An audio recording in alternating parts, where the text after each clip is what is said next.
Now, last year, a missionary who graduated from Eastern Mennonite University was killed while completing peace talks in the Congo. So tonight, WHSV's Jared Klein checked in with the college to learn more about how they prepare students for the role. We don't start by focusing on the danger, but neither are we foolish about danger. Nancy Heisey is a professor at Eastern Mennonite University. She says students, both Christian and non-Christian and of different majors, find an interest in missionary work while at EMU. They have the common belief that our job as humans is to try to meet human need in a loving, peacemaking way. There are undergraduate and graduate programs at the school to prepare them. Students are told to find advice on how to stay safe and to gain what she calls cultural competence. What does it take to understand a little bit more about this different culture so that we are better able to interact? John Chow was not allowed to be on the island he was killed on, but Michael Sharp, the EMU grad killed in the Congo in March 2017, was part of the United Nations investigating human rights abuses. Sharp's legacy of peace building still lives on at EMU as future missionaries prepare to help the world. In Harrisonburg, Jared Klein, WHSV. Welcome. It's good to see some smiling faces that match the weather outside. It's an honor and a privilege for me to be able to introduce Nancy Heisey this morning. If you go on the website and simply type in Nancy Heisey on Google, EMU, you will find out a lot about her. I could read a lot about her, the academic conferences that she has spoken at and articles that she has written, the languages that she speaks. But instead of doing that, I'll allow you to look that up, and I'd like to share a personal introduction of Nancy. My wife and I were a part of a small group with Nancy and Paul, or as Nancy would say, Pablo. So if I say Pablo, you know who I'm talking about. We walked with Pablo and Nancy during his illness. And during that time, we saw a woman that carried on a very busy schedule at EMU and cared deeply about her spouse. There are times that we noticed that Nancy was tired, understandably so. But it was an honor to observe her ability to balance job, community, and caring for her husband's Paul.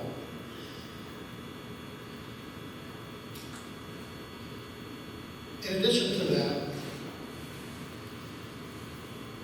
our son and our daughter, our son was living in Frankfurt, or in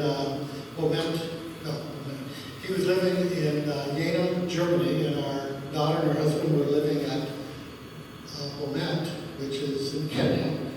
They were serving there for a number of years, and we ended up at Mennonite World Conference in Bulawayo.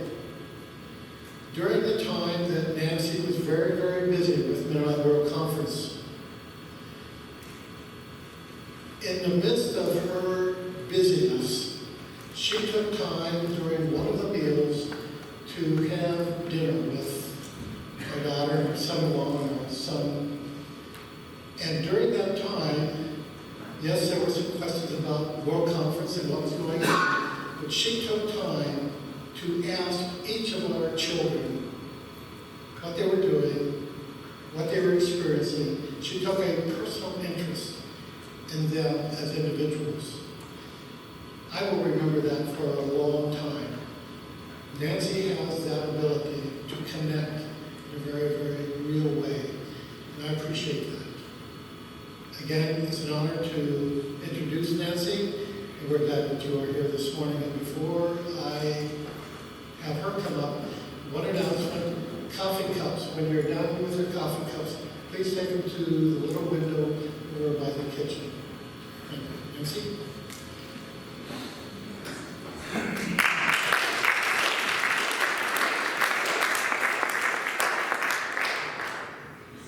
Thank you, Terry.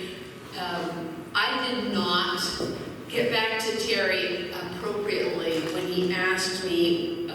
what to say about my presentation this morning, so he, as he is wont to do, went out and found some other stuff, which was all good, and I apologize to you, Terry, because he did give me 2 weeks of lead time. I didn't get back to him. But the title that I gave Margaret a long time ago had to do with usable past. Usable. I'm going to talk a little bit about that, and then, oops, I need to get one more thing here.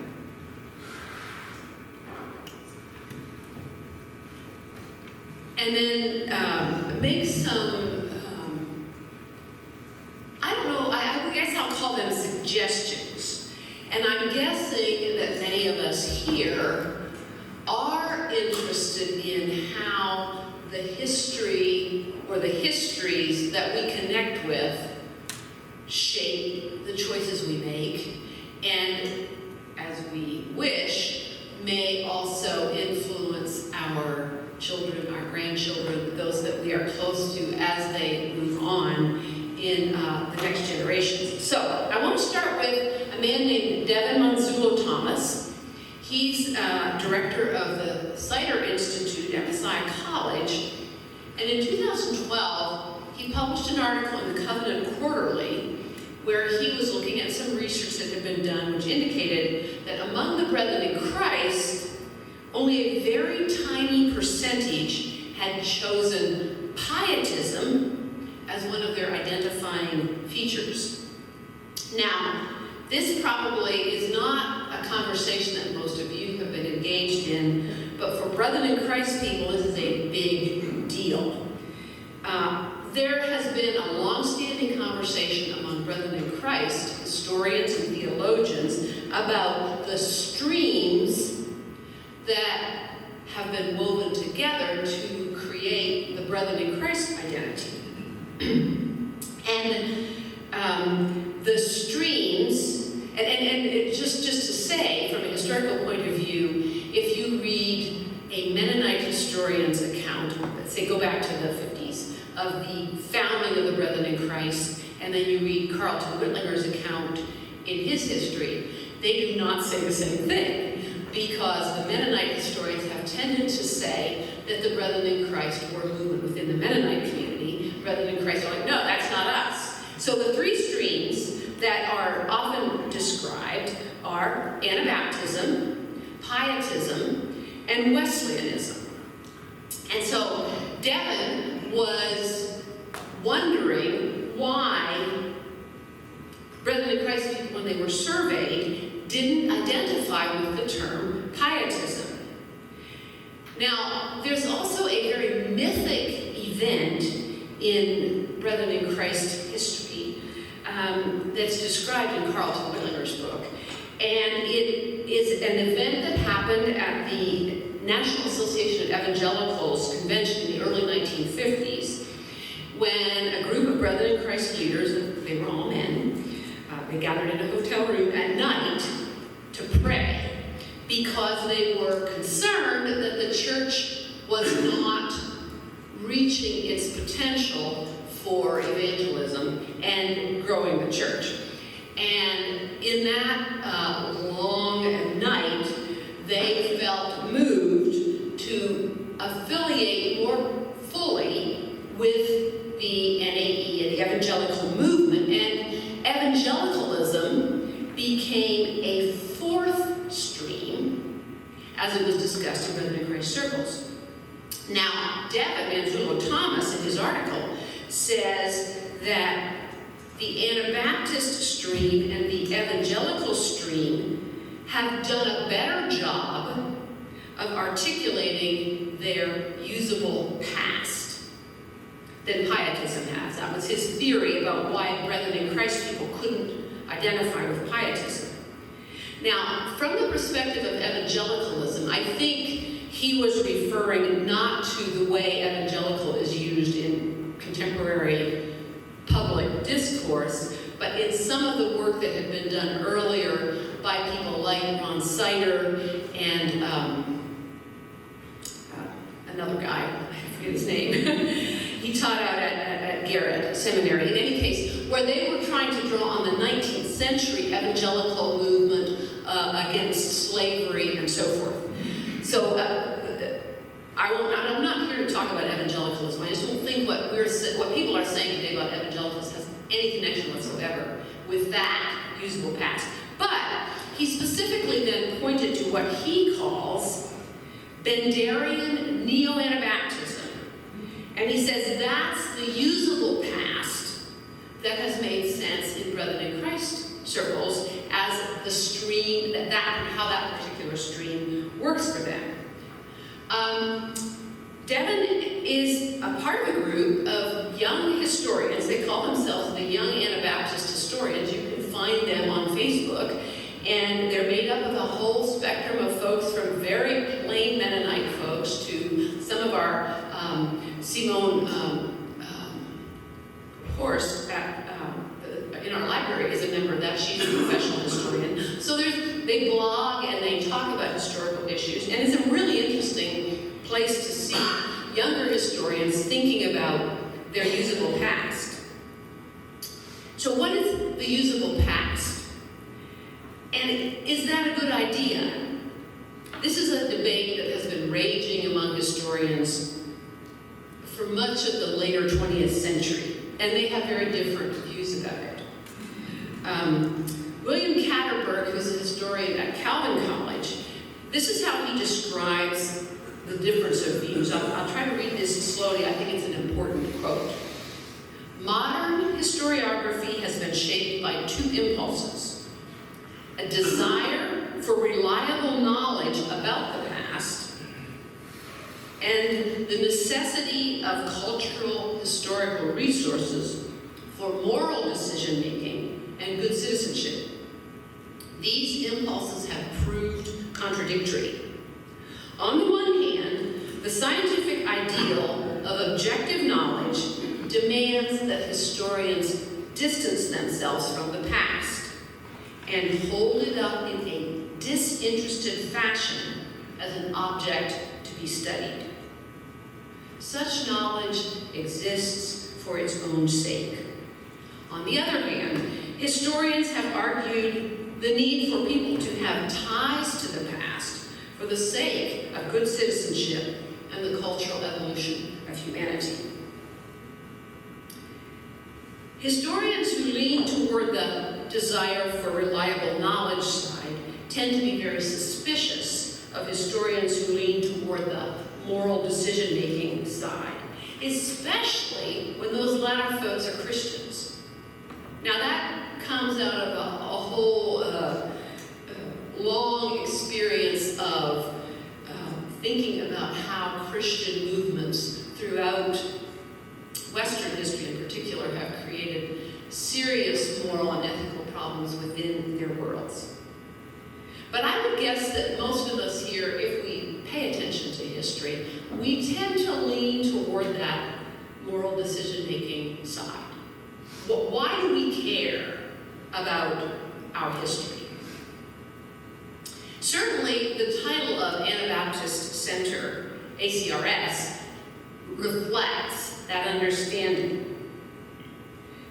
And what are the places, or where do we find language that is useful within that framework?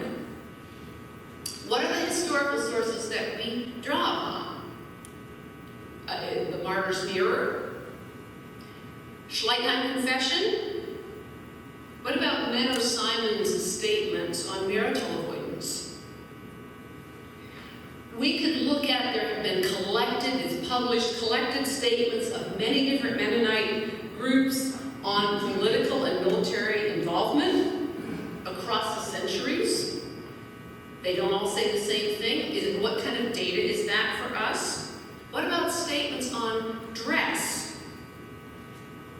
Or what kinds of education are appropriate? There are statements, there are conference minutes. My father used to just amuse himself. He spent hours combing through the minutes of the Brethren in Christ General Conference to see what they said about beards in 1910, for example. What about statements or behaviors and practice related to persons of diverse racial and ethnic origins? Or, as we all know, in contemporary discourse, What about approaches to gender identities and sexual practices? Or what? There's lots of statement out there, and those could be considered historical documents. How do they, or should they, shape our understandings? Now, we know that the 16th century history of the Anabaptist movements, depending on who you talk to, there's like more movements or movement. That's a whole discourse on its own. But we have Conrad Grebel University College. We have Menno Simons College. The decision by AMBS to change their name from Associated Mennonite Biblical Seminary, which reflected a merger, to Anabaptist Mennonite Biblical Seminary.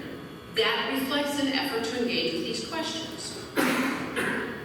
In recent like 40, 50 years, we think about people like J. Danny Weaver and Arnold Snyder, who both have articulated very clearly ways to draw on the historical resources of the 16th century, but they disagree pretty strenuously about what is central there. We can get into that if you want to.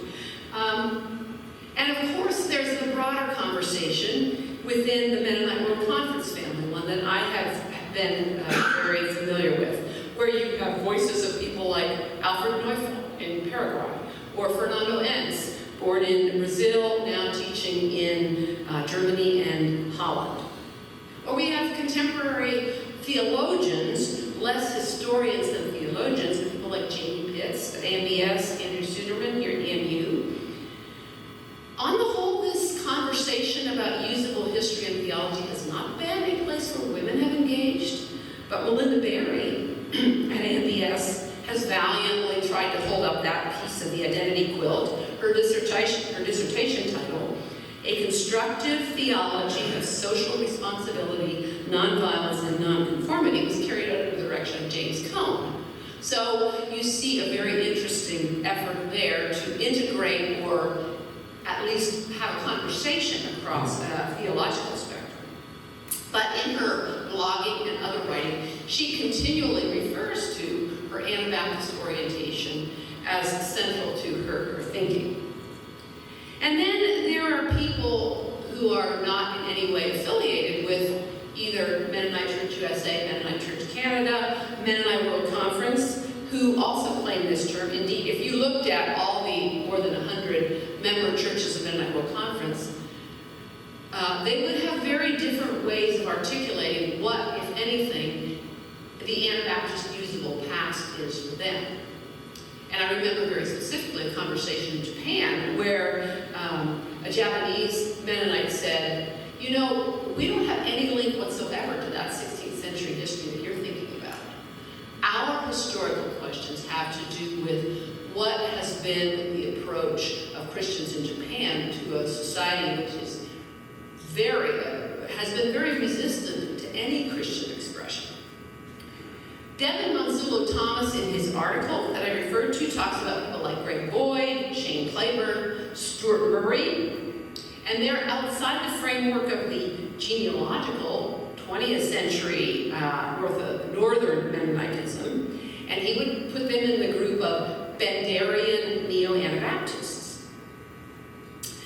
Stuart Murray, as probably many of you know,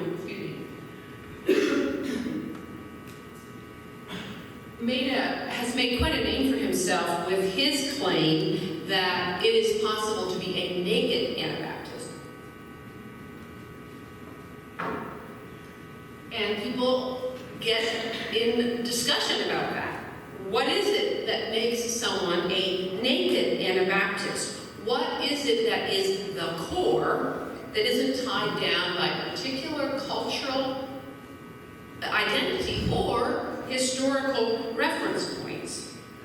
But if you look at Stuart Murray's work more broadly, his dissertation actually was an extensive study of 16th century Anabaptist approaches to biblical interpretation.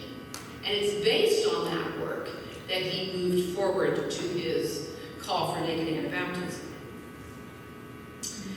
Now, if you think about places where the word Anabaptist is getting picked up and used today, you can find a broader spectrum of institutions. So if you go on the website of Ivana, for example, they refer to their identity as evangelical Anabaptism.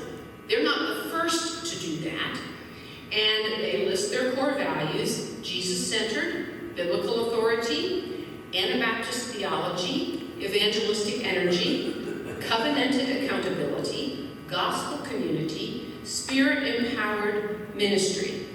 We could spend hours unpacking any of those, and I'll let you do that later. If you go to, but there's no reference there to history that I could find. I probably could have found it if I dug deeper, but I didn't find the history there.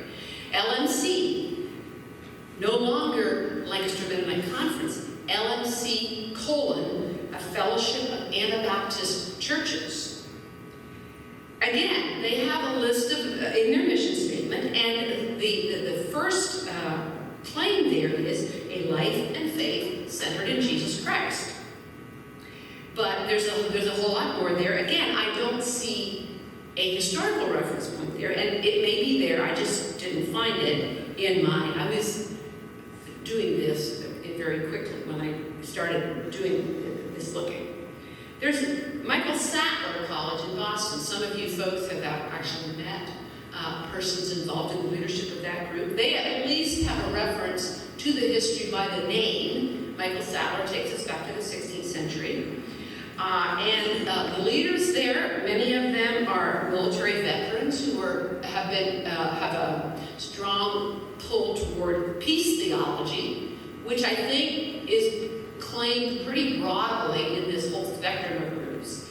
And they refer to themselves as equipping Jesus' peaceful revolution, light the world through relational discipleship and academic excellence. If you look at the photographs of their students, they are primarily plain Mennonites in terms of dress. There's Northern Seminary in Illinois. This is a seminary with Baptist roots, and recently they've launched a certificate and a degree in Anabaptist studies that Phil Miss, pastor here, studied with one of the leaders of that program, David Fitch. And they say that students will develop a neo-Anabaptist orientation to mission. Ecclesiology, now there's something that doesn't show up in the more Mennonite-ish groups. Ethics, and church-state relationships in North America. And as you may know, Greg Boyd is a leading instructor in those programs. I'm gonna have to get my tissue here, sorry. I kind of have a cold, so I apologize. There is the Center for Anabaptist Studies at the Evangelical Seminary in Myerstown, Pennsylvania, which is affiliated with the Evangelical Congregational Church. They are right now offering a course called The Anabaptist Story, and it's taught by no other than Mark Weiner, who is currently a pastor at Franklin Mennonite Conference and was on the faculty here at EMS before that.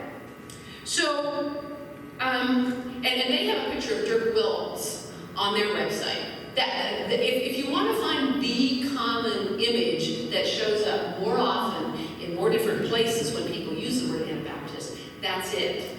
And David Weaver Zerker has just published a history of the use of that story. Kirsten Beachy edited the collection of writings a number of years ago. The Dirk Willems image sort of is if you wanted to say what's the common core of what everybody says they're doing, that would probably be it. Of course, what that image means is open for discussion. If you haven't looked at Kirsten Beachy's collection, I really encourage it. It's called Tongue Screws and Testimonies. So what I want to do now for a bit of time is I want to say, first of all, that I lean very heavily toward the usable past approach. I'm a historian by training. That's what I did in my doctoral program.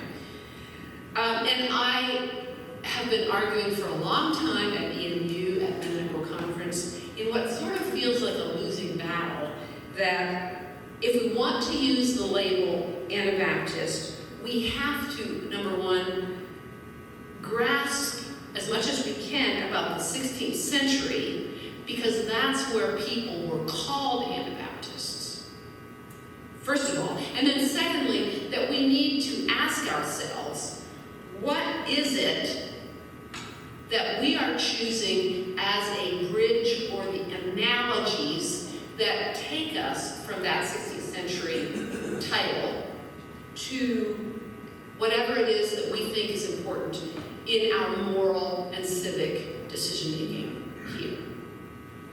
Now, analogy reasoning, some people argue against that. Because I'm also a biblical scholar, I think a lot about that as well, because if you want to talk about how we read Scripture, it seems to me that if we have no understanding of what it may have meant to the people who first heard it, we might have a problem with the way we interpret it today. It's not that we can't read Scripture in our own context for our own situations, but losing track of that historical chain or the bridge to an earlier period, I think, is problematic. What I'd like to do here is experiment a little bit with two case studies, and neither of them are from the 16th century. I figured that ground has been plowed, and it's not my area. If Ray Gibbert were here, he'd probably be a little critical, but less Ray. He helped us think a lot about the 16th century. But what I want to talk about one 4th century case study, and then I want to talk about one 20th century case study. So, the 4th century case study has to do with the coming of Christian faith to Ethiopia. If you know anything about Bandarian Anabaptism, or the way it's been worked out in more recent years, you'll know that one of the really problematic figures in the history of the Christian movement is Constantine. And people talk about the Constantinian fall. In other words, things were sort of going along, the church was persecuted, they were struggling, but they were growing, and then Constantine came along, and the church fell. Now, most Mennonite historians don't go with that simplistic a reading anymore. But Constantine kind of has he's sort of the stand-in for everything that was wrong, that went wrong in the Christian movement.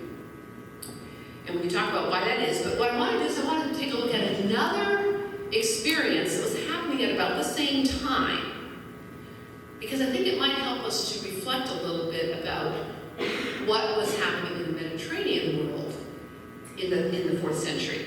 The information that we have here that I'm going to be sharing comes largely from a historian named Rufinus, who was actually he was from Europe, and he was a historian. He took the work of Eusebius and he built on it, and his work was to try to show how the Christian movement was spreading out beyond the Mediterranean. So, in brief, and again, as I talk about these things, I think about all these beloved friends of blessed memory like Calvin Shank, who kind of introduced me to this story and said, oh, you know, it is really personal, probably for many of us. So how did the Christian story come to Ethiopia? Well, it started with the conversion of the royal household of Axum. There were a number of kingdoms in northern Ethiopia. Have any of you been to Ethiopia? Have you been up north to Lalibela? Okay, that's the part of the country where this happened. It was at that time there were smaller kingdoms there. So there was a philosopher named Meropius, and he was traveling in the Red Sea, and he had a couple of students with him. They were two brothers, Decius and Frumentius. And while they were in port, somewhere on the Red Sea, their boat was attacked. The city apparently had broken its treaty with the Roman Empire, which by that time was lodged in Constantinople. And so the boat was attacked, a lot of the adults were killed, and these two young men were sold into slavery.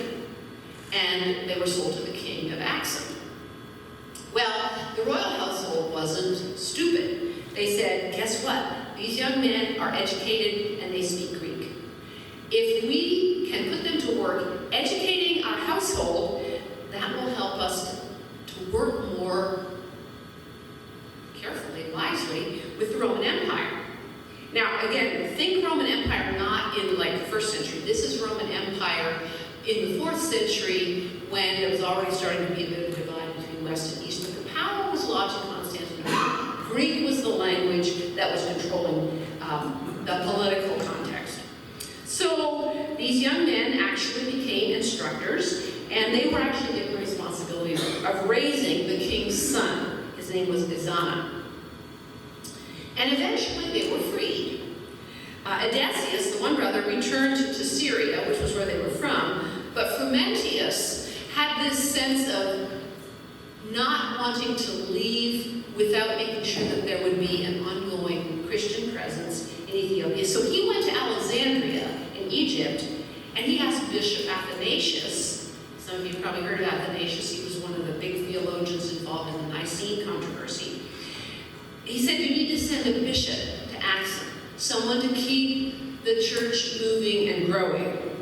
And Athanasius said, well, you speak the language, you know the culture, it's you.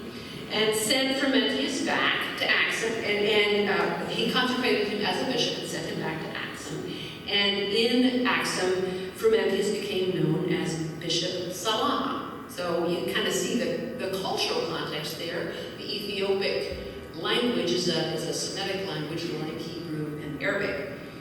And Bishop Salama baptized Izana, who eventually became the king of Axum.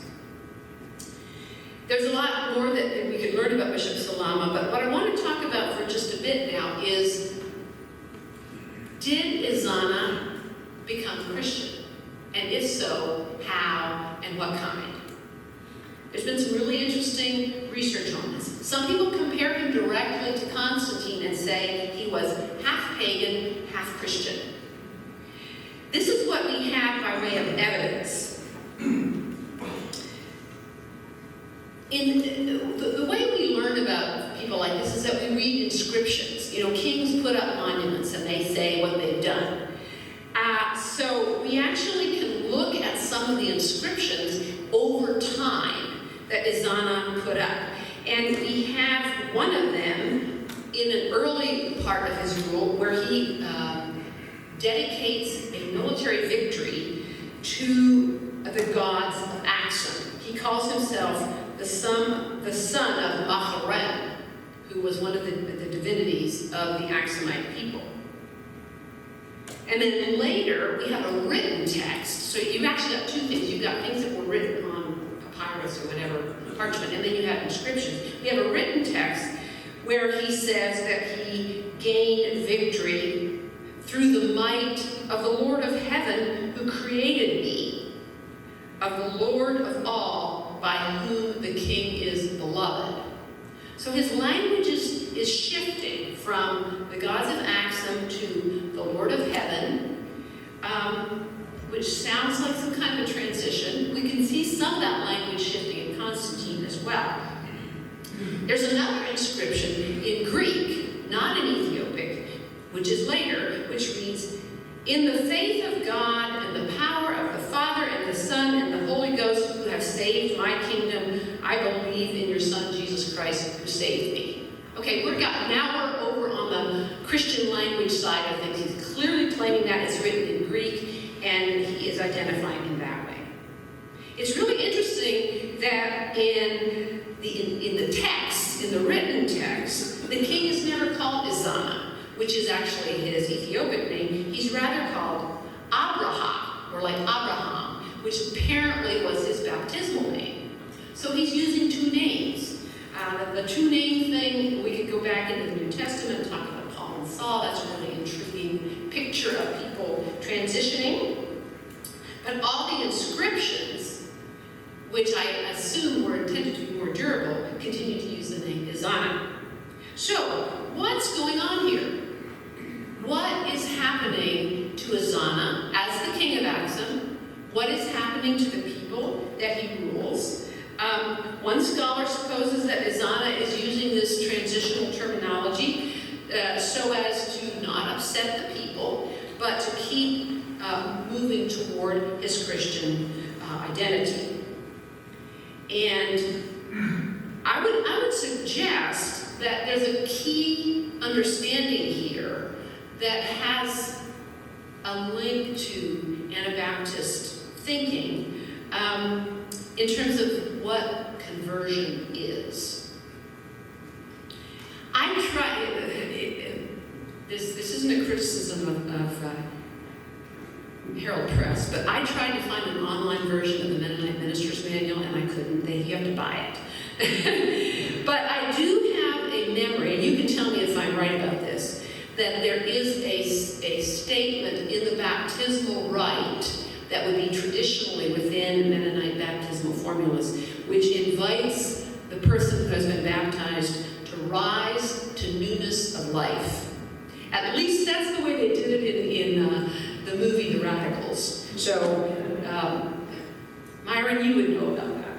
So, in any case, I'm thinking about that as a baptismal formula because I think it's really interesting. I think it identifies something about processes by which people become Christians.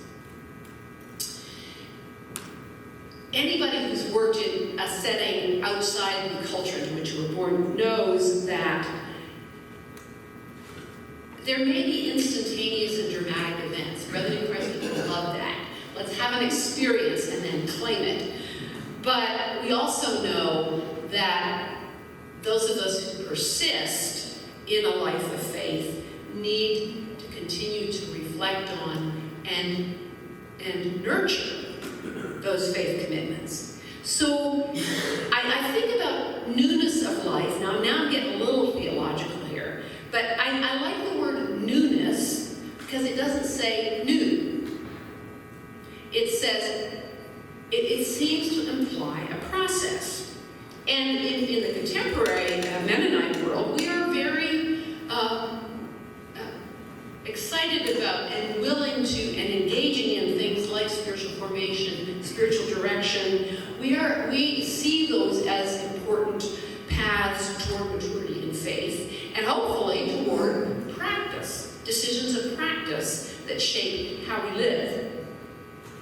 And I would like to suggest that whatever you want to say about Constantine or Izana Abraha, we have to acknowledge that anybody in the 4th century, no matter how powerful or how lowly they were, was in an incredibly complicated and rich transitional state.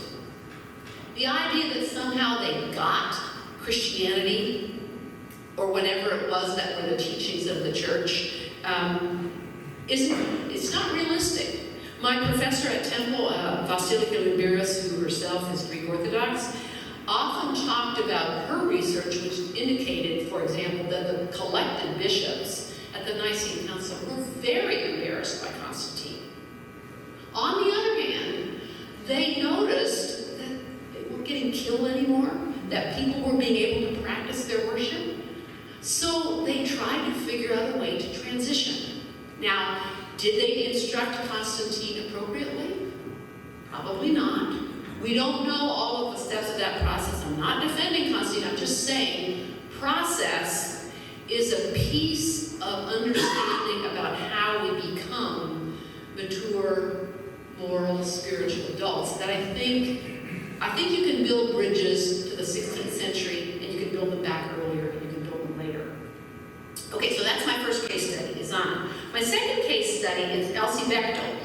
And Elsie Bechtel was a Brethren in Christ woman who died in 2011, who had a long life, she died in her 90s, of service, Christian faith, and interesting adventures.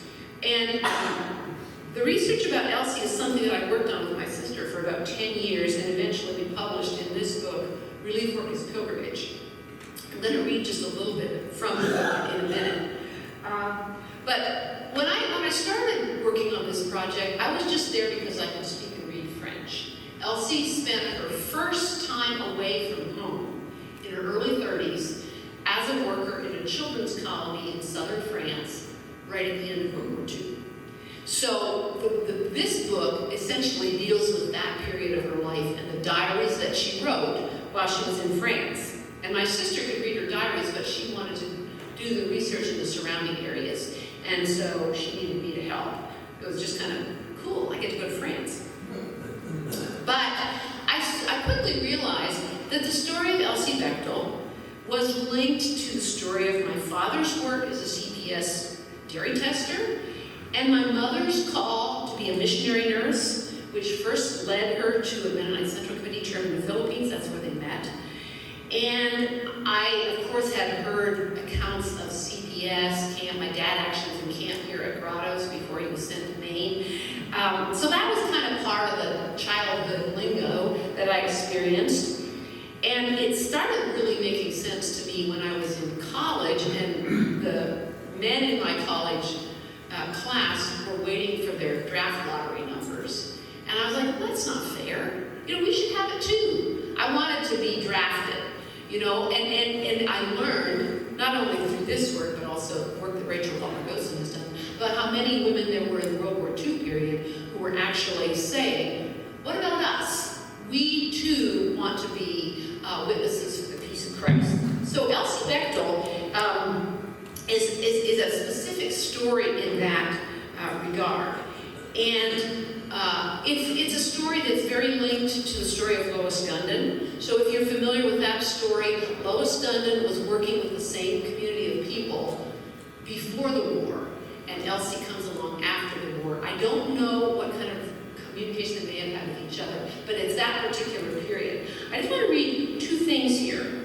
First of all, this is a little bit of reflection on Elsie's diary as she talks about what it was like to be a Brethren in Christ / Mennonite. Interestingly, in her diary, she calls herself Mennonite all the time.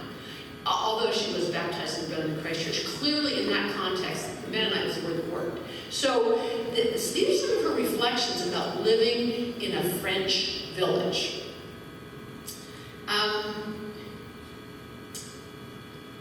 The formal religious institutions and practices of this new place often created struggles for Elsie.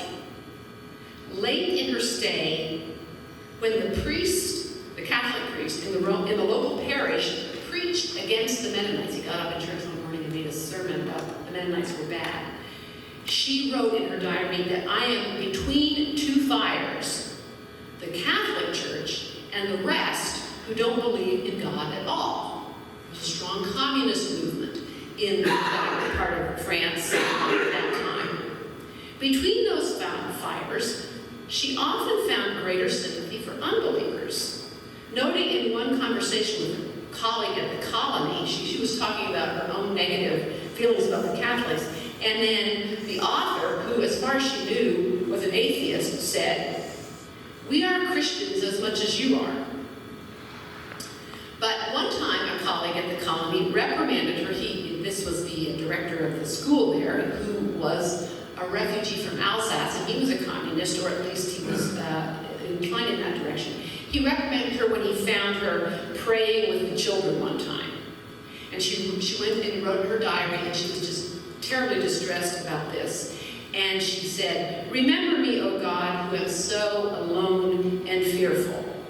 She criticized the Catholic Mass that took the children there. She talked about how the children stole communion wafers, and the priest was sexually immoral, and they didn't observe. They were very class-oriented, so she was pretty critical of her the Catholic leaders in the village.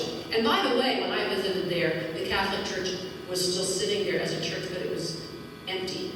Never a Mass. There maybe once a year a priest would come from some. So people were not practicing Roman Catholicism by 2005.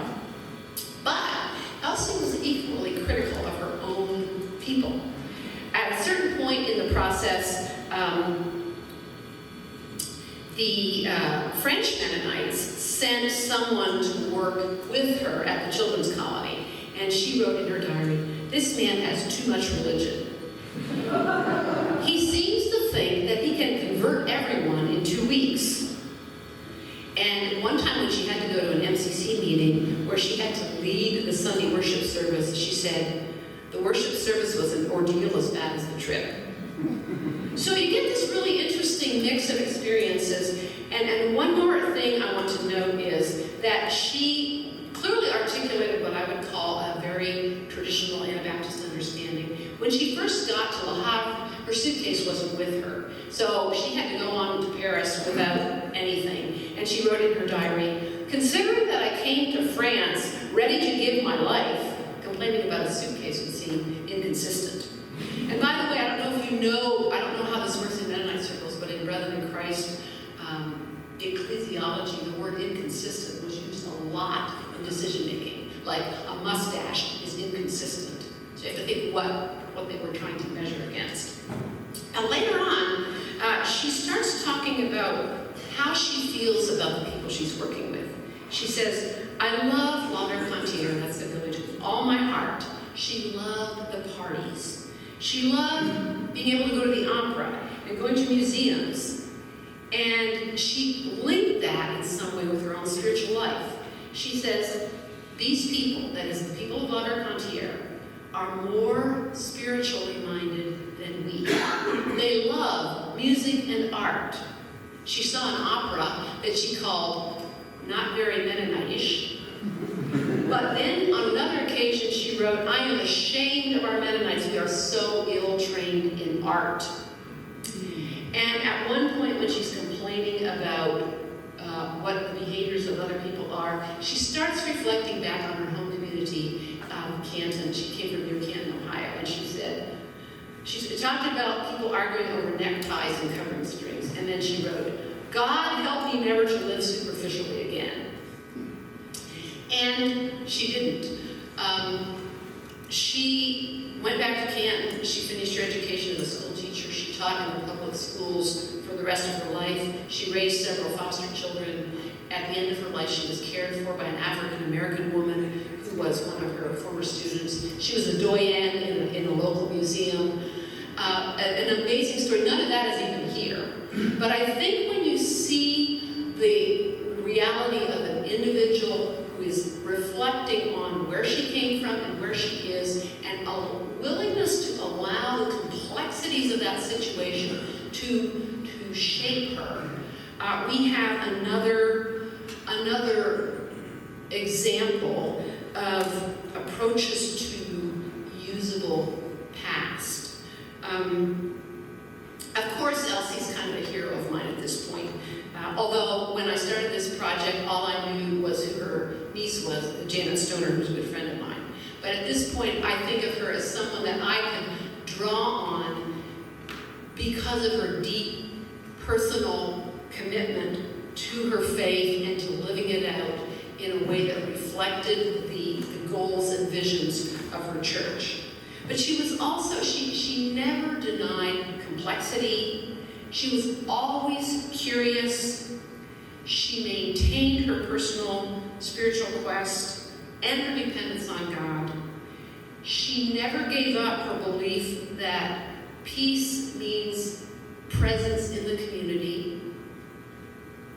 If you read more in this book, and I do recommend it, you'll see that as we were able to spend time with the people of La Mercantier in the mid-2000s, we learned from them, especially from the mayor, that one of the reasons why they wanted this story to be written was because they recognized that the situation the village had to face in World War II, are you going to keep these Spanish refugee children, was similar to some of the questions that they were facing. And that was before the latest influx of refugees. And as you know, if you pay attention, the political situation in terms of refugees and their locations in France is really, just like everywhere else in Western Europe, is really difficult. But he saw this as usable history for those folks. And he even made a speech, I can read it to you, it's in here, where he says, this matters because we can't make the same mistakes again.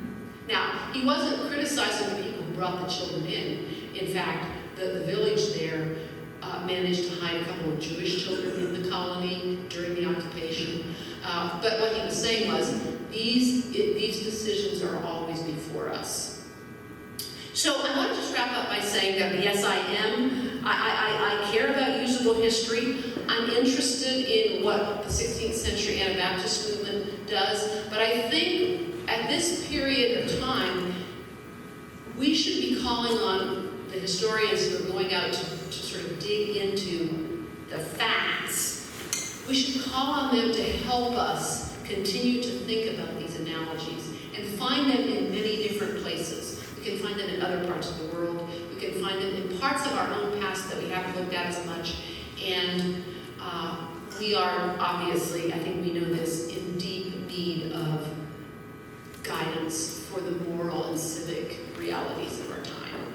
And I hope that we think about being Anabaptist or being Christians with that kind of exploration in mind. Okay, I'm done.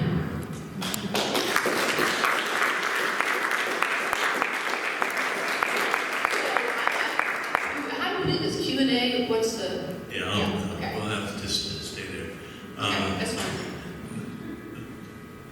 We'll take some questions or comments. Both will be fine. I'd like to start with a question that I think fits with a lot of things you've been saying. Just to preface it, one of the most powerful, or some of the most powerful influences towards Anabaptism in my own life was interaction with priests, radical priests in Central America, who espoused many of the same things that I came to espouse more strongly. Which leads me to my question. There was a picture of you as a pope here, and I believe that's around a study, a joint study that was done on peace or something like that, which for me represents not only a reflection on our past, but trying to link it to other groups. Can you say just a little bit about what happened to that study? Okay, that's a really good question. It was actually a 5-year dialogue that was led from the Mennonite side by Mennonite World Conference, and on the Roman Catholic side by the Pontifical Council for the Promotion of Christian Unity. As far as we know, it was actually instruction from, at that time, Pope John Paul, that this should happen. He apparently expressed in some kind of quiet place that he wanted to learn more about pacifism. So there was a 5-year process, and a fair bit of that process had to do with talking about history. Because one of the things that they had to kind of come to terms with was, how do we read the 16th century? How do we get past saying, your people killed my people? And that was, if you read the report, you can, if you want to read that report, it's on the Bridgebook webpage. We also have it in print in the library here at EMU. But, so they have a whole section on history, but then there are 3 sections, and the 3rd section has to do with what are the commonalities in terms of interest in peace.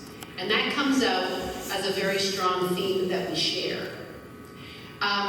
Since that time, people like Fernando Enns in Europe, he's been on the General Council, World Council of Churches. He's continued to promote that thinking there. The Peace Commission and Mennonite World Conference has continued to have conversations ecumenically. So there's a lot of ongoing conversation about that. The questions I think that face Mennonite and related people internally are, we can have these discussions at the at the ecclesiological level, but how does that become part of experience and discernment in a more communitarian sense, which the movements in Central America and South America did because of the base community approach. So you're absolutely right, that has continued. It's an ongoing theme, it's an ongoing part of conversation globally between Mennonites and Catholics and other people. It hasn't gotten lost. It's not being profiled in the same way as the dialogue was. All right. And by the way, I gave the Pope an icon of Dirk Willems and got in big trouble for it. That's another story. Jim Youngke thought that was really rude. Okay. So, your questions or comments, I'll bring the mic to you.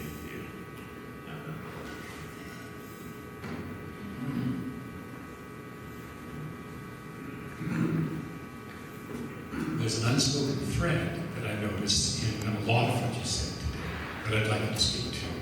And that is, it's related to ecclesiology, to the way we read and interpret scripture, to the whole concept of discipleship. That I think we, the Anabaptist, part of our musical history has been that we've claimed what I'll call the mantle of discipleship. We take seriously, blessed are they who have not seen.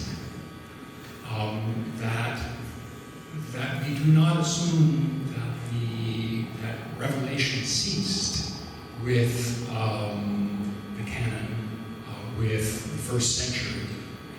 That we relate to that first century church and take some of its authority, its mantle, upon us.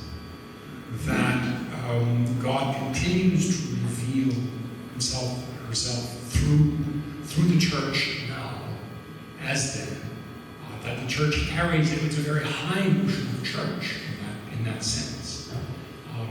Can you comment on that? That's a very important question. I agree with you, and one of the things that I believe has been fairly weak in our formal theological training programs has to do with questions of ecclesiology. We don't have a course on ecclesiology here. I don't think there's one at AMBS. I've checked other seminary. If you're a Methodist or you're a Presbyterian, you've got to do ecclesiology, which is, what is the nature of the church? How does it work? So if you take discipleship, which, certainly that was Bender's theme, but Danny Weaver, lots of people have picked that up and said that's very core to Anabaptist identity. I think the story of the 16th century was, how is discipleship lived out, not individually, but within a group? And that certainly is the kind of discernment that I think we need now.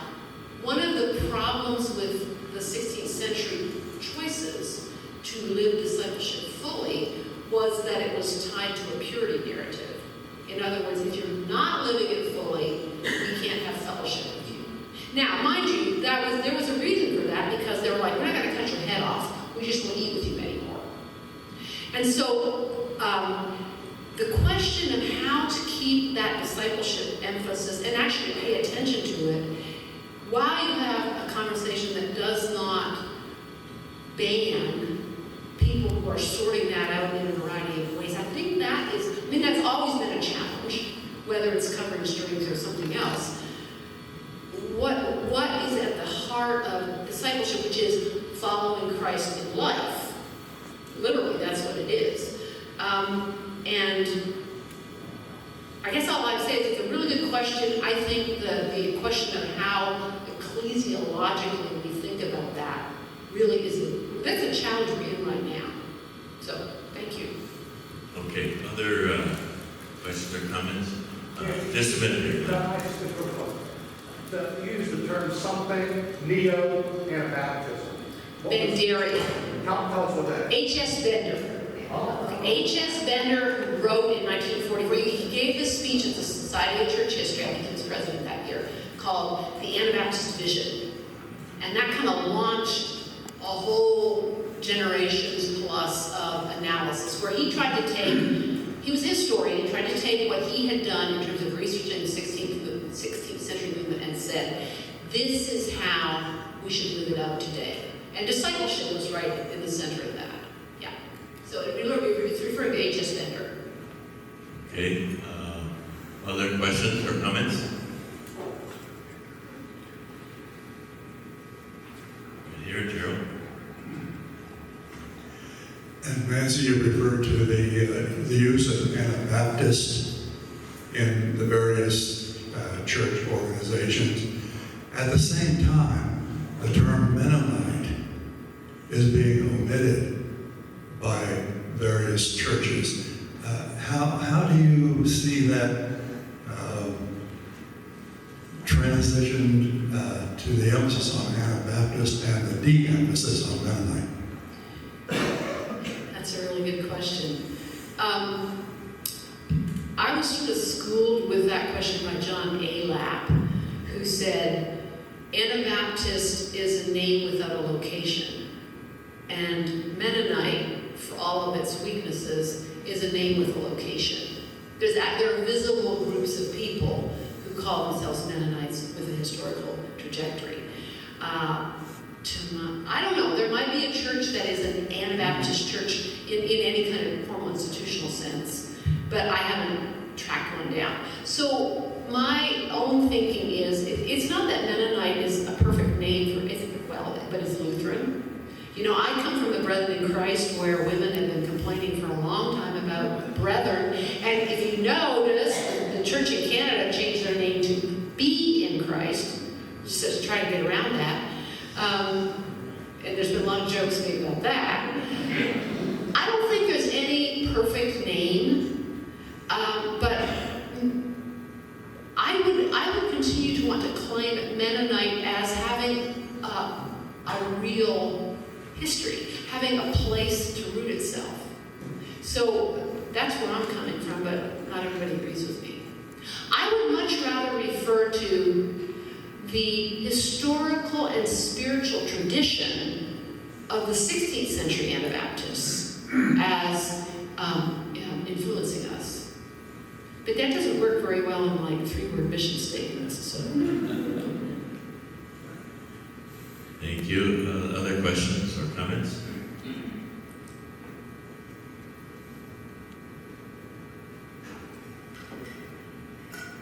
All right.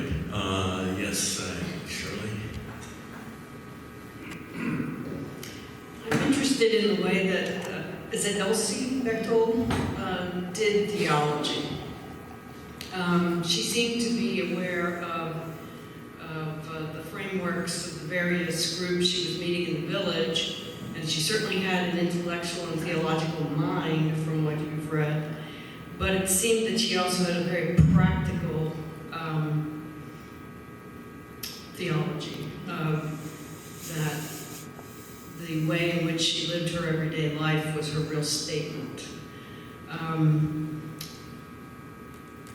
Is that an accurate reading from just this little snippet? And if so, do you attribute any of that to her gender? And if so, what does that say about an inclusive Mennonite theology today? That's a really good question. One of the things that my sister had worked with this diary for years before I got involved, and was really her work was to try to track the whole experience of Mennonites working with refugees, starting with the Spanish Civil War and coming on up into this time, because the biggest number of refugees and children were Spanish. So when I got involved and I started reading the diaries, obviously I was like, okay, what's she doing theologically here? What spiritual life or theological reflection is there? And if you read the whole diary, there's really not very much. I mean, I picked out I picked out what was there, and if you took the number of words compared to her whole diary, it's pretty minimal. And my sister and I talked a lot about this because we grew up as missionary kids, and we were used to people very freely speaking about spiritual life and their calling and so forth. And we wondered why there wasn't more of this in Elsie's diary. She grew up on a Brethren in Christ family farm in Ohio, so she would have been